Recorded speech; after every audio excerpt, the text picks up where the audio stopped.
Welcome back to episode 7 of A Standard Moon Start.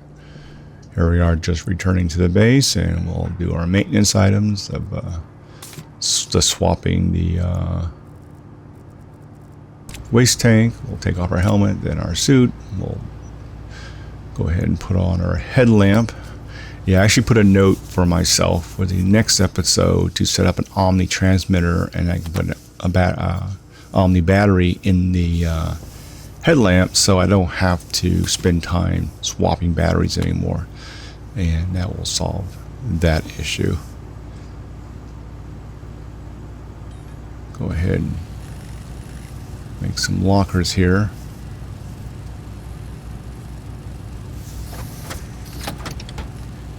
Decided to go ahead and put a few more lockers over the printers and have a little more room there. So since we have a water fountain, we'll just toss this downstairs.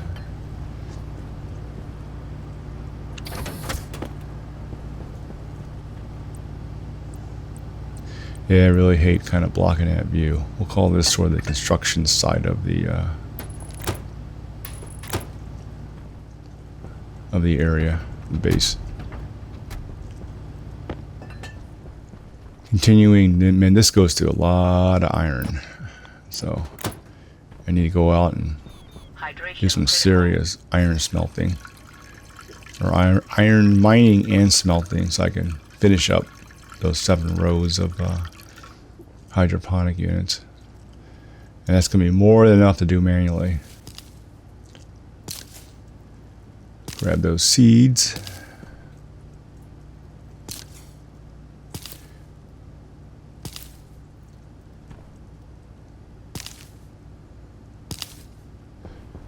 And we're going to start saving the seeds, and that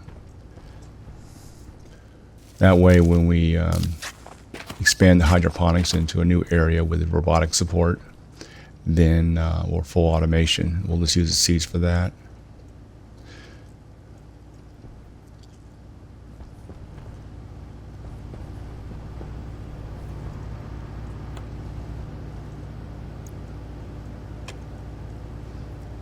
Topped off our O2 tank, and we have a chip there, so we don't have to worry about it overfilling. All right, so we don't need the portable beacon if I can pick it up, so it goes into the basement.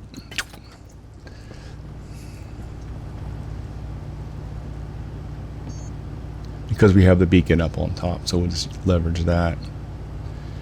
All right, so let's get our cooking stuff set up. So we need a automatic oven, automatic packaging machine for canning. We need a table to give us a power bench, and we need a reagent processor so we can convert soy into oil and wheat into flour. So with just what we have, we'll be able to make bread, which has like plus 75% hydration. We'll be able to make French fries, which also has a 75% hydration improvement. We can make, we'll be able to make cereal bars, which is a plus 25%. We'll be able to make canned French fries. That's kind of weird, canned French fries. That is plus 25, and of course the cereal bars and the canned stuff doesn't expire. And there's some kind of soy can thing we can also make, but I probably won't bother making that.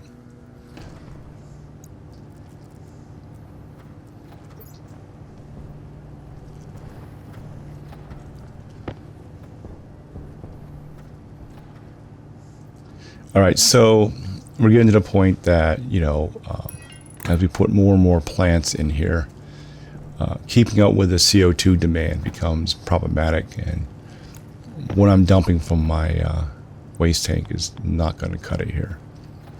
So what I'm going to do is I'm going to run a line from that end, that pipe sticking out all the way across into the tank of CO2 I have outside. And then I'm just gonna, instead of putting its own passive vent, I decided to just put it connected to this pipe here and make it go through the volume pump. And that way I have sort of double control over the mount. This room is so large, if I just dump like, for like a couple seconds worth and then turn it off, let the room stabilize and then do it again, that provides quite a bit of CO2 I can just dump in here. Yeah, it's a little toasty. That's why I don't dump too much in here, but cooling is really easy on the moon. So it's, as long as I don't put too much in here at one time, just put enough to get it up, maybe 29 Celsius. The system will cool right back down again automatically. So that makes all that pretty easy. All right, so it's nighttime, so we're gonna smelt big time. So once again, we leverage the night because we're doing this outside. If we're indoors, shaded, then it wouldn't be a problem. But I haven't moved this stuff over yet. That'll become a little more clear where all this stuff is going by the end of this episode, and also kind of clarify some of the weird design I have, the trench stuff I have in the main base going on there. So here we are, just gonna put in a bit,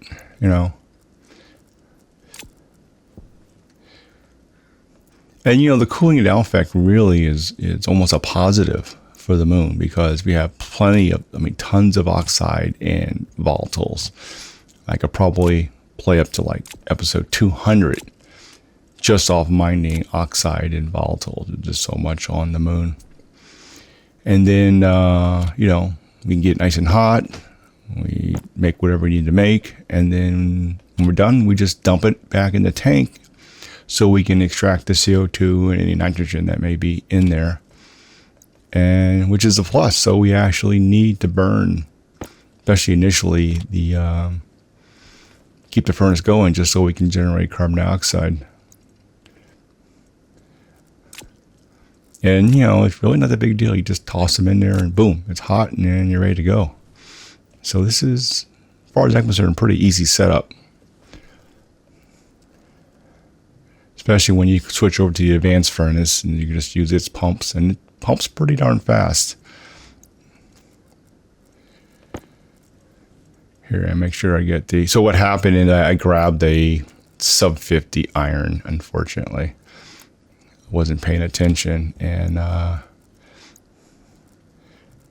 got to organize this ore a little bit better so I don't make that mistake. Anyway, so I just toss additional ore in there just to make up the difference, and made the math ratio work out correctly, and I got my steel. Okay, so this time we'll pay a little better attention to the what I'm tossing in there.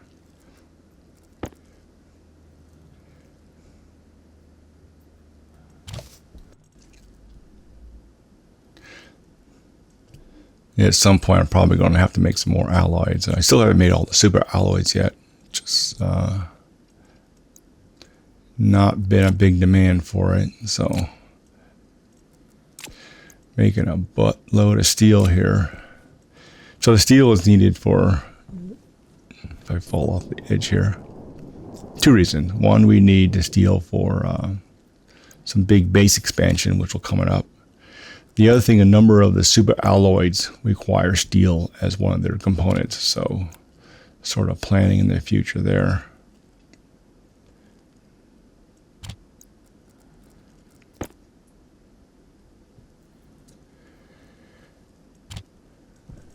And look what else I have. So I put the weird stuff on this locker, and the more normal stuff in the other locker, and we got more steel. All right, so we'll start off with the copper and toss all that in. Make sure that's open. We got 600 units of steel.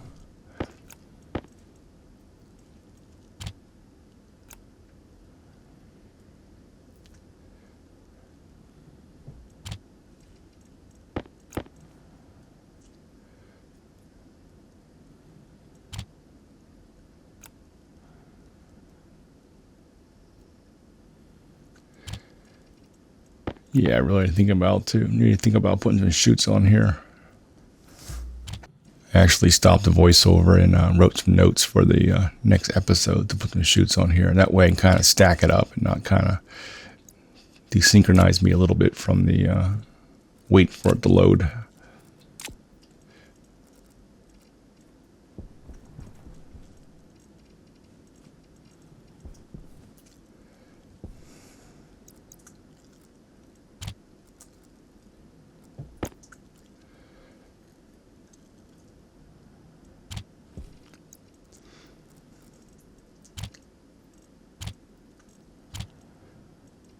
So what I'm doing here, I put sort of the sub 50s to the far right of the locker. And that's a mistake. I changed that to start putting the sub 50s on the bottom row. That seems to be a little more or less error prone. Just checking everything out. That's another thing too is learning the Kelvin conversion, at least the basic one. So from Vulcan, you learn that 400 Kelvin is about 126 Celsius. And then, for like around 25 Celsius, something like that, it's like 20, that's about 300, more or less, right around that. So basically 300 is a good, plant range or close to that. So keep it above 290 and you're good. If you start getting below 290, then you got to worry about liquids and freezing. So, all right, so this is where the cabling gets in the way. And I'm like, what do I pull this, recable this a little bit? And I decided, well, I don't feel like ripping the cable out and trying to figure out a better way to cable all this. And so I'm sort of stuck. So I figured I got a lot of pipe. We'll just loop around the cable. Throws off the aesthetics a little bit, but becomes functional. And we plan to rip all this out at some point. So, all right. So we looped it around. Hopefully, get in there. All right. So it's on this side of the pump, and now I can access the CO2 in there from the base. And I said, even though that CO2 is, and I do have radiators on it, so it is slowly coming down. But when I dump in the base, it's definitely toasty, but I only dump so much in there and let the cooling system deal with it after that.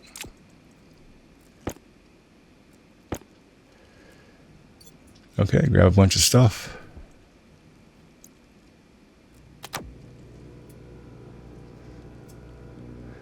Let it wait to go a little bit. So we don't get slammed by stuff. And we're inside.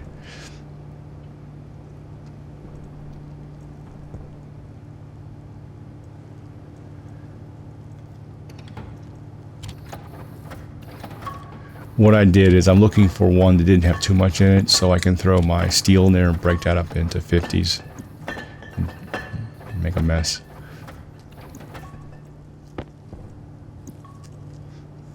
I made a whole bunch of insulated pipes. They always come in handy, but I was trying to route that CO2 over. Yeah, at some point, if I run out, the soybean consume nitrogen. If I start getting low on that, I'll have to run a line from the nitrogen tank and do the same thing. Probably start cooling that down, but I think I got enough. Because I throw the oxide in there, and the oxide has nitrogen in it, I have a lot of in the room, so it'll take a while to work through that. Grab the rest of this copper.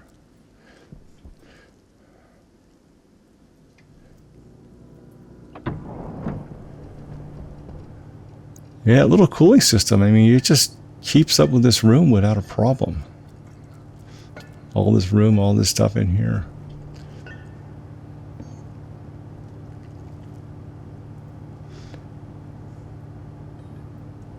Okay, we're going to start making some food processing stuff.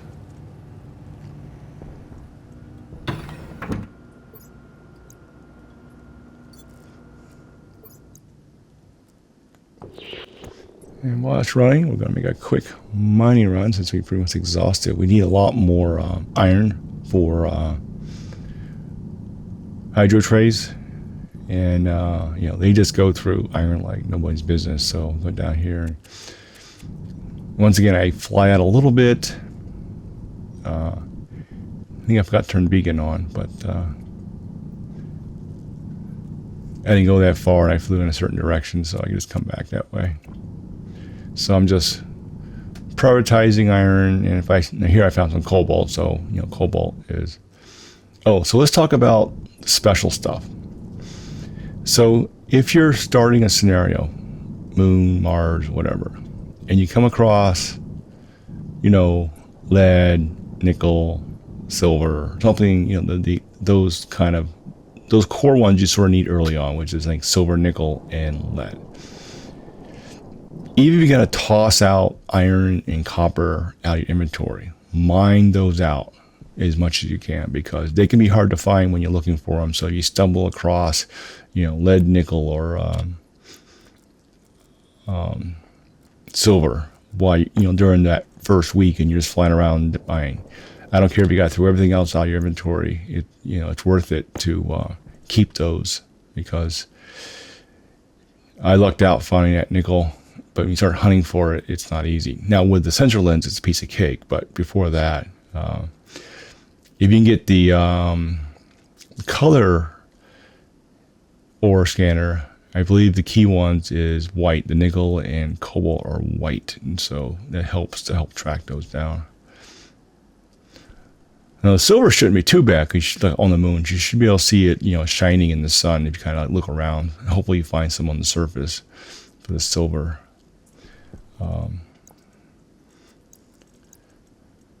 But definitely,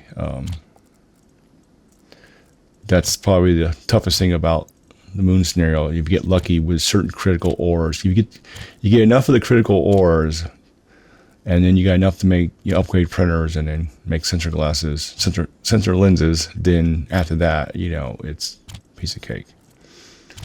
All right, so now I'm kind of putting the sub 50s on the bottom row to try to prevent that mistake that I made last time. Okay, so we're too cold for that, for gold, which means we're pretty chilled out. Now, I don't spend a lot of time degassing.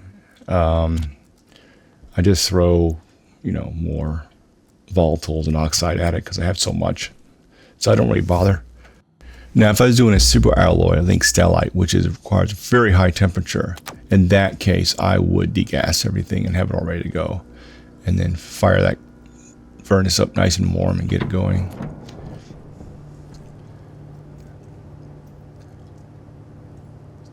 But just making steel and whatnot, I get temperature up pretty hot and just toss it in there and let it go.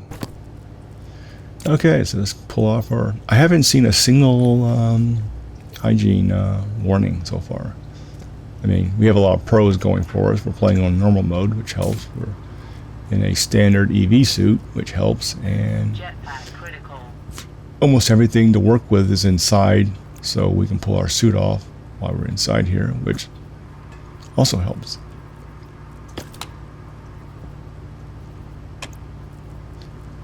Just making sure that just has CO2 in it.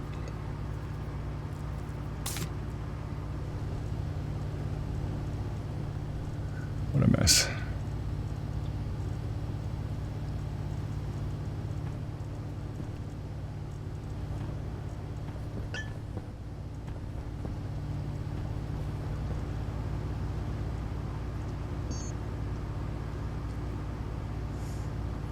So we need a table for the power bench to put the reagent processor on.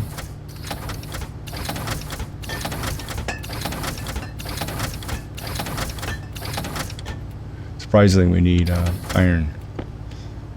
I went and used up all my iron for steel, and that's why I went out mining. But right now it's sunny out, so I'm gonna wait till it turns night and then go out there and smelt up all that iron.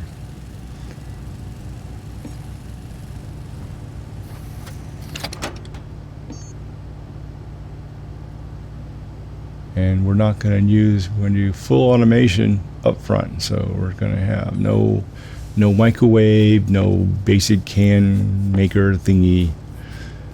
And those things really suck. I use the microwave and the canner, manual canner. I did that a couple times. I swore I'd never use those things again.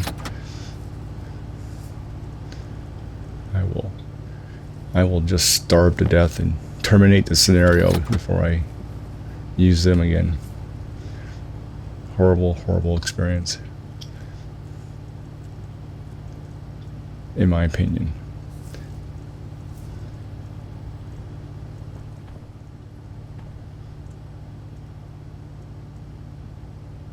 Okay, looking for something,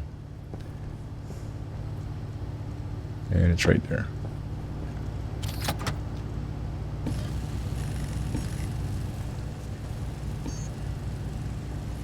Yeah, I need to sit down and remake all the alloys just to make sure I don't run out the wrong time, and then go ahead and make that big super alloy. Not sure, I don't really have any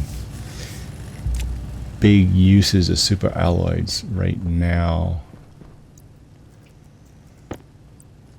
I mean, I thought about like the extending radiator, but the radiator system, that does require liquids. You can't use gas for cooling, so that's probably better off for cooling water for once I start making my own water. Okay, we got a power bench, we got our oven.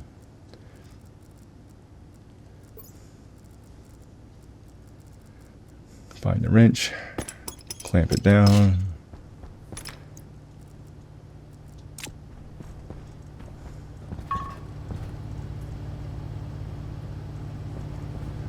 Raw printer. Gonna need some iron sheets for this.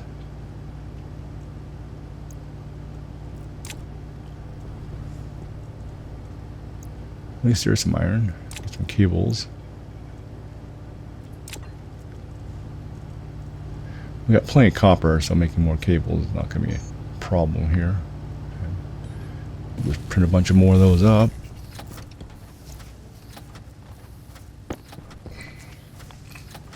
Okay. Another magical machine, the advanced packaging machine. You just throw the food in there and cook food, and you throw in the cans, and magic happens.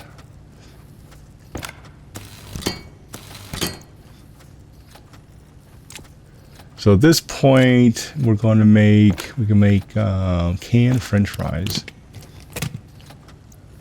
We have potatoes and the soy, and then in the oven we can make. Well, we cook the potatoes for the canned French fries. We can also make just normal French fries.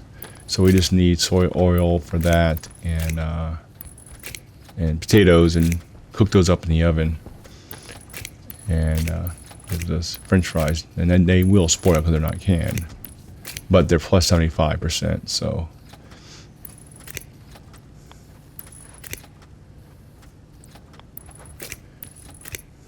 what we'd probably do would make some, quote unquote fresh stuff that spoils, and then probably should make a refrigerator in here.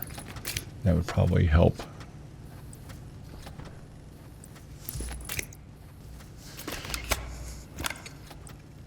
I made a note for a future episode to put a fridge in here. Look up, see that. I think it might require nitrogen, but that's not a problem because I have a whole boatload of that sitting outside. Just have to cool it down.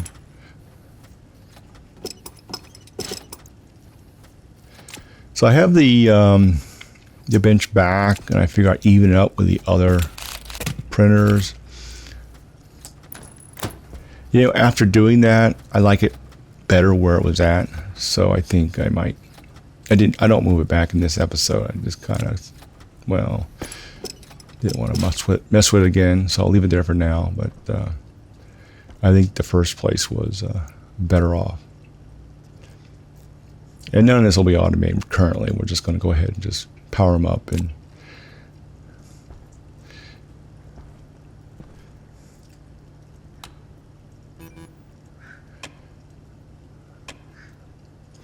All right, so now we need food. All right, let's see what's going over here. All right, now you notice, see the warning? We ran this room out of CO2. And the CO2 is too low. Fortunately, we turn this on and we hit the magic valve.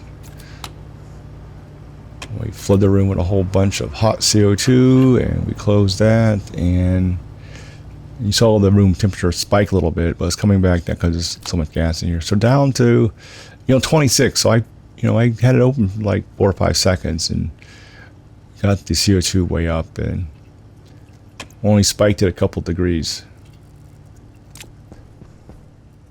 And that solved that issue. So that's the other big, if you're playing a moon scenario and you really start getting the growing, yeah, you're going to hit that CO2 limit. Now, if you're just growing a few things, it's probably enough CO2 coming out of your just normal breathing to keep it going. Especially initially when you're sort of accumulating the CO2 before you start growing things. But at this point, I cannot generate enough CO2 from my suit to keep those plants going. So, which is why we saved all that gas early on.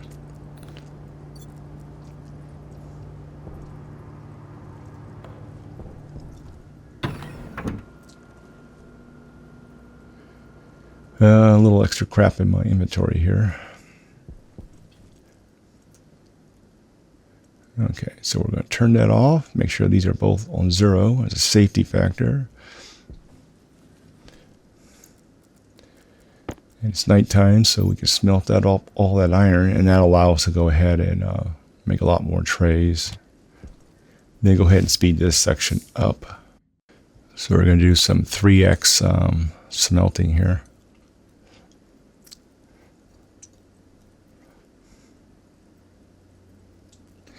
Yeah, now, of course, one way, another way to make hot gas for furnaces is to use a water combustor. And by generating water, you get like 2,000 Kelvin steam and gas comes out. You can pull the steam off, but what you have left over is still 2,000 Kelvin gas. And that's quite useful, especially if you sealed the furnace. So you can get this furnace really hot, and that makes, assuming you degas it, it makes certain alloys, super alloys, real easy to make. The other thing I'm not doing currently is that, and others have done this, so this is not a unique thing. Basically what I'm doing to that gas to cool it down is I go ahead and put radiators on it and just dump the extra waste heat outside. Here we are making a bunch of trays. Well, I have this room which is, reasonably large. If I had a Stirling engine in here and, with enough passive cooling built in, I can just take all that hot gas and run it through the Stirling engine and, take advantage of that extra heat. And so that's something I've seen others do this, and I go, that's a smart thing to do. I don't think I'm quite ready for that, and power is not a problem, but I want to play with that concept later on and take advantage of it and see how many Stirling engine, specifically when we start making water and other really hot gases, and get that automation. And that will be automated so we don't overload the building. And I will definitely beef up the cooling system. So like what I have now, imagine that, a magnitude or larger to really be able to handle, a lot of heat. Making some tin cans. I've got a whole bunch of making some frames. So I get all this steel here. We made this steel for a reason. We're gonna make a bunch of frames, a bunch of walls, and the irons make a bunch of. This is a lot of there's a lot of hydroponics going on here. I think I underestimated or overestimated how many I need here. I sort of want to finish, get it all the way to the edge. So it's like 5 frames across, which is like 3.5. hydrant tray units, and then it's like 7 rows there, and get all that going. That's going to be a lot of CO2 being consumed, a lot of O2 being generated. And our drinking fountain. I love the drinking fountain. That's like the coolest thing they've added in a long time.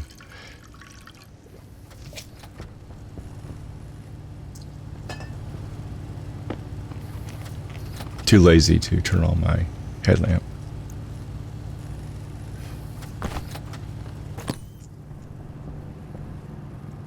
I'm going back out here in a little bit.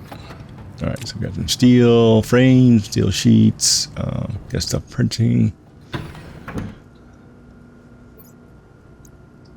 All right, so now we're going to do some base expansion here.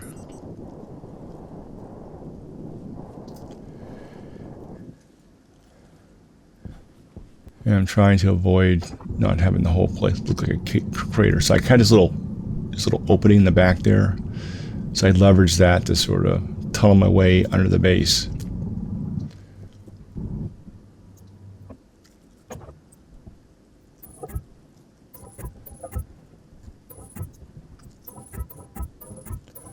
Yeah, I probably should do a little bit more, but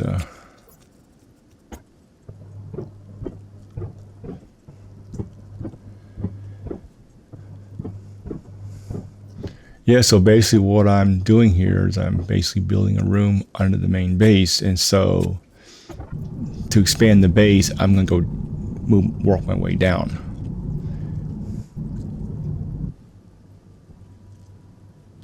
And what I'll do is I put a in the center there. So between the 2 trenches, I have the 2 trenches there now. One trench has glass, one just has iron walls. In the middle there, I'll start pulling those frames out. Once this is enclosed, that is. And I'll put a stairwell in. So I'll have, and this of course will have an atmosphere in it. So we'll just set this up, enclose it, and then put a stairwell in to get up and down. And then we'll have this sort of, the place where I have the trenches, becomes like a spot between the 2 floors. And part of the reason for the trench is it makes it easy to run plumbing through here. If I need to run a pipe up through, I just pop it through the trench, run cabling and all that. But it turns out I'm going to use it for like have this big open area between the 2 floors. I'm just going to put a bunch of lockers in there. So we'll have like a sort of a closet area in a way between the floors. Because I don't need frames everywhere. Not everything requires frames. Hydroponics doesn't require frames, and not most things don't require. Some things do, but we put those on the edge. Also, definitely going for a more roomy base layout. Not so claustrophobic. Also, the original trench that has iron walls, I'll replace that with the windows too. I think it looks kind of cool. You kind of look down from the first floor a little bit. Now I have those floor grates on there, so you can't really see through. But here I am, just trying to get all the maybe a little overkill. And this is sped up right here. If you haven't noticed, I'm going really fast. So I think it's just 2x right now, just to make it a little less annoying. Anyway, so the goal now is I'll get this enclosed. Now, I'm not going to build the whole thing out to the same size as the base above initially. I'm just going to build enough like around the staircase to have room to move around. And then I'm going to crank up the main base pressure, get it up to close to 100 kilopascals. Then I'll open it up because the room upstairs is larger than that space downstairs. And then, there'll be a lot of gas moving around. And then once it's stabilized, I'll start slamming this room with oxide, which will cool it. But then I have the CO2, so I can slam it with CO2 to heat it back up and add the CO2. So sort of this weird effect where I make the room bigger, the gas pressure drops, so I use oxide for O2 and I dump a lot of CO2, and those two sort of, one cools, one heat, and it sort of balances out. And so basically the floor behind, the floor below becomes more of the automation side of things. So basically lower levels are designed to be fully automated, that, you know, once they're set up, I shouldn't have to go down there unless I mess something up. So, and then, you know, I'll start off with just a small area, and then I'll start expanding it. Once I compensate and get the pressure back up again, then I'll add some more areas to it slowly, and then, you know, pop those walls off and compensate. And so the lower level, the floor below this one will match the size of this floor, and it may go out a little further in the back too. I need to close off the area in the back. So then, like for example, the automation for the plants will be just below this level. So I'll put probably go put the robot arms in there. That's a cool thing to go. And then I'll put all that in. So I'll leave these here probably for a while, and then I'll get the robot stuff going. And initial robot stuff will be more for automating. I'll probably run it through a composter and start generating volatiles and nitrogen from those. And so, you know, we want to phase out having to go out and mine stuff long term. So, but initially we want to get the plant stuff, because that's really manually intensive, all robotic, and also, like, you know, pick stuff and prep it all and start kicking out cans of whatever, and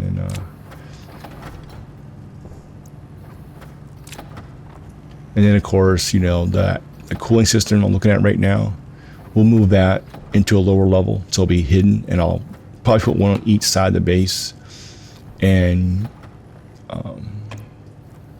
might even put 4 independent systems in, just to be paranoid. And with their own radiators here, we're going to dump some more CO2 in here.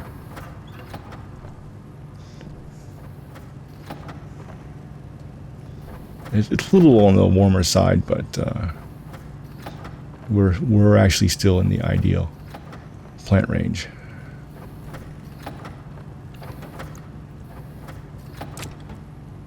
Okay, so we need some walls and some steel sheets. I got enough stuff for the floor downstairs, so we're gonna go ahead and just wall the whole thing in. So speaking of the base expansion, so there's, I guess, a couple ways to do this. I'll say there's 2 ways to do this, but there may be more than 2, but we'll get stuck here. All right, so, you know, one way to do this is, which is the way I'm doing it now, is to go ahead and, like, once I enclose this, when I want to make this bigger, put a frame in the wrong spot, you know, how do I make it bigger without accidentally popping the wrong wall? So, for example, if I extended this side out another row, and I build it out, and I come back inside and pop off the inner wall, I gotta be real careful that I pop the right inner wall off, or, you know, I turn the whole thing in a vacuum. So I consider, well, let me do the opposite side.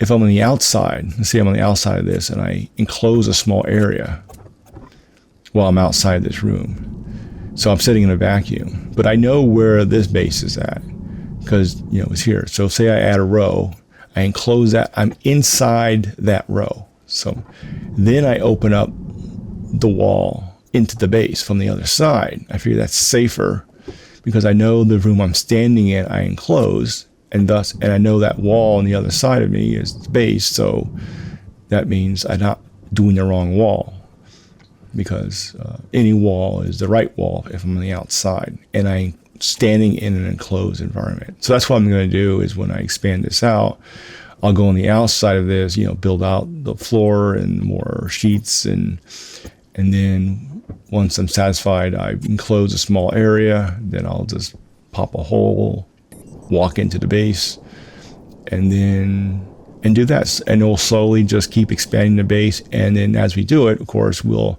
add more CO2 and more oxide into the room to maintain pressure. So basically all the work rooms will be shirt sleeve environments. And then the furnaces will get moved down there, probably make another level down. And we'll have our hot furnaces down there and all the gas processing. So then the upper deck, that all that crap I have in the back of the base on that, all that gets taken off. So that kind of cleans up a lot. So a lot of this air processing will get removed. I'll put a suit rack in. And so on mechanicals, I just run a pipe downstairs and have it deal with, processing and cooling and all that. And so this upstairs will just be like, quote unquote food living space. And in theory, once everything is set up and the automation is running, this is the only room I have to go into. And thus, as much as the mechanicals I can remove out of here, like the cooling system and whatnot, I'll just take those out. And things like having the food generation fully automated, what I should have in this room is just a chute that the freshly made cans of food just drops in this room. Probably have a button to shut off the automation when I have the stack of cans is too big.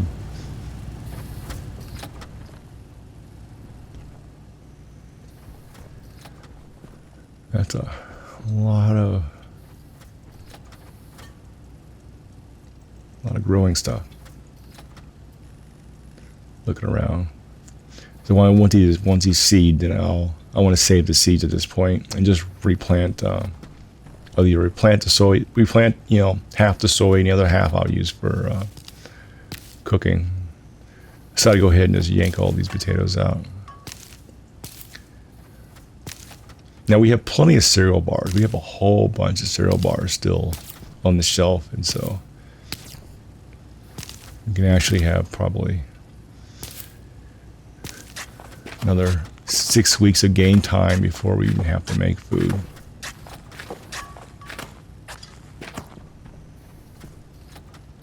Okay, so now this is kind of a weird setup because I have the oven right next to the packager.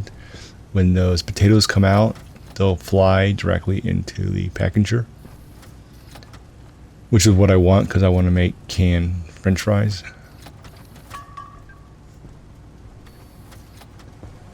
But if I make like a cereal bar in the oven, it won't actually go in the packager because it's not a valid input, so it'll get stuck in the input, so I have to pull it out.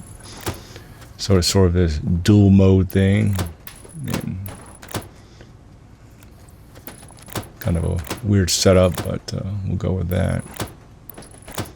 Yeah, what I'm thinking is to have like the back 2 or 3 rows being wheat, and then next 2 rows being so we 3 rows of wheat, 3 rows of soy, and 1 row of potatoes.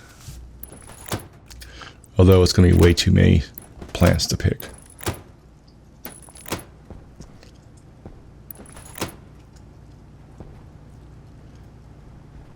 Sort of I think I'm getting a little silly on the number of plants I'm growing, but once they all seed out, then I'll have a whole bunch of seeds for backups and using for in the automation side of things.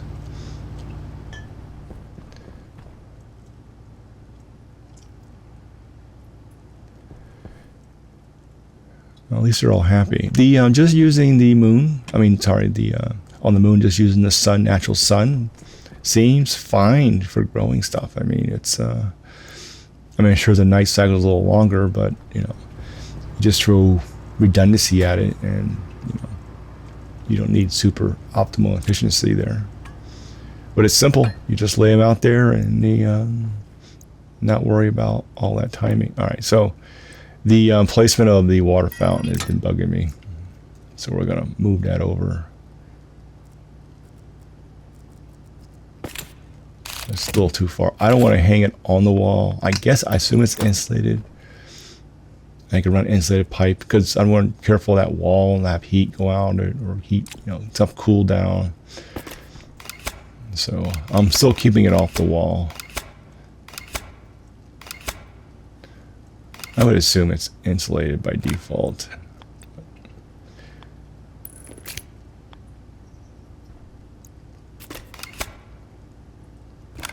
But this is at least a little better than what it was before.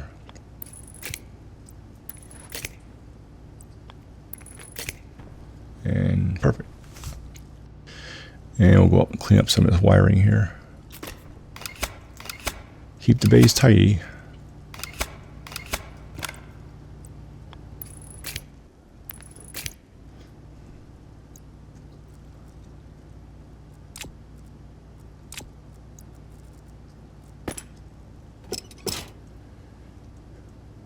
And I'm putting that ice crusher back in. Not that I really need it. I have a boatload of water in there. But occasionally, if I'm trying to mine something, I'll hit some ice by accident.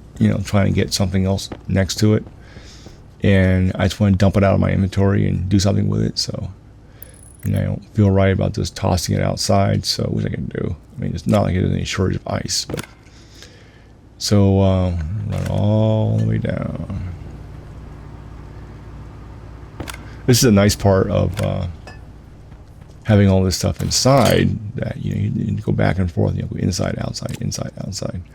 So, and I want all this stuff heating up this room. So it's sort of this perfect thing where I have this built-in heating system to keep the room temperature up. So when I throw oxide in here, we have a mechanism to heat it back up. Or if I throw ice in here or things like that, we have a natural heating system. All this equipment in here, waste heat, and the sun hits everything and kind of warm things up too. All right, so get rid of the extra coils, and when we do water, there's a little nitrogen in there, so we just put that we dump it in the room. Same thing. So we have a little bit of ice, so we get rid of that now. Yeah, and by default it heats it up a little bit, but that's actually fine for what we're doing. And drink some water. So basically anytime now I grab ice by accident or whatever, I'll just toss it in there. I shouldn't need to mine for ice for a while.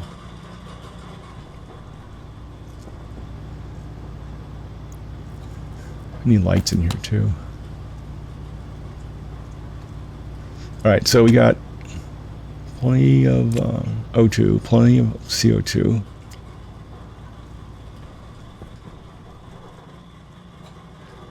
I believe that if there's a real life, that percentage of CO2 would be very unhealthy. You can actually look it up on a wiki for CO2 toxicity. I think above 2% is, you'll be like out of breath.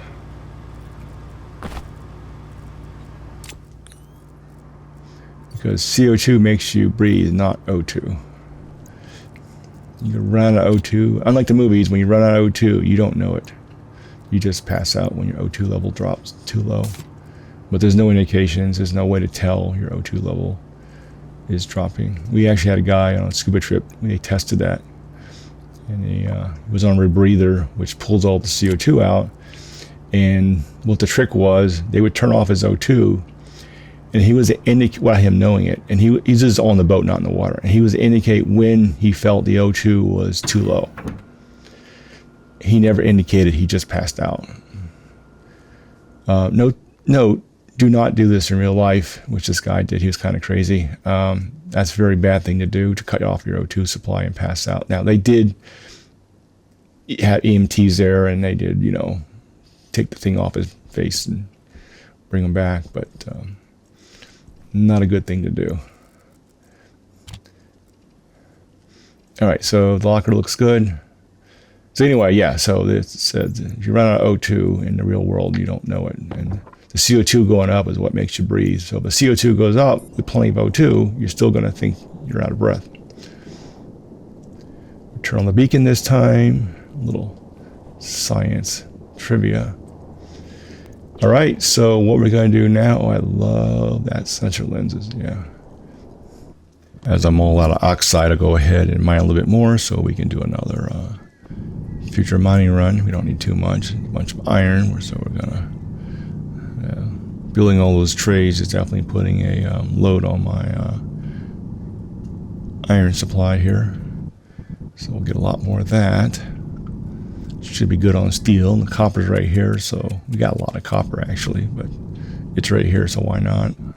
It's kind of between the blocks of iron. So basically we're getting close to the end of this episode. What's going to happen is I'm going to be mining once I'm pretty much filled up, which is real soon. I'm going to fly back to the base. I'm going to throw this stuff into the locker and then enter the airlock and open the door and, and call it quits there. The beacon, you kind of see it, not see it. It's kind of weird, something blocking it. Oh well. I can always pull out my tracker card if I really had. Slow down to get see a nice little view of the base here. Yeah, I should probably put one more solar unit in there.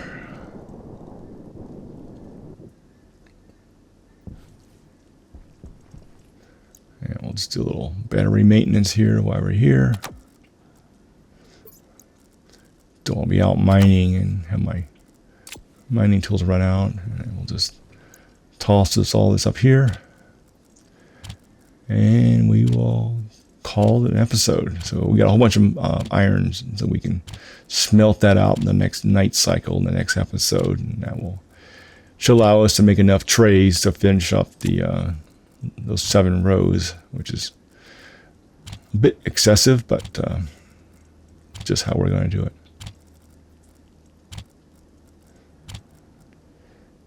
Also, the next episode we'll pop a hole in the floor and start using that down our basement area. All right, so I figure we go ahead and we just top up our jetpack here with more CO2, which means if we need to fly around in the base, we're not going to hurt anything. That little bit of hot, even though it's hot gas, given the volume of that base, it's like, as I say, pee in the ocean. So we're just going to top this up, go in the airlock, and call it done. All right. Until next time, see ya.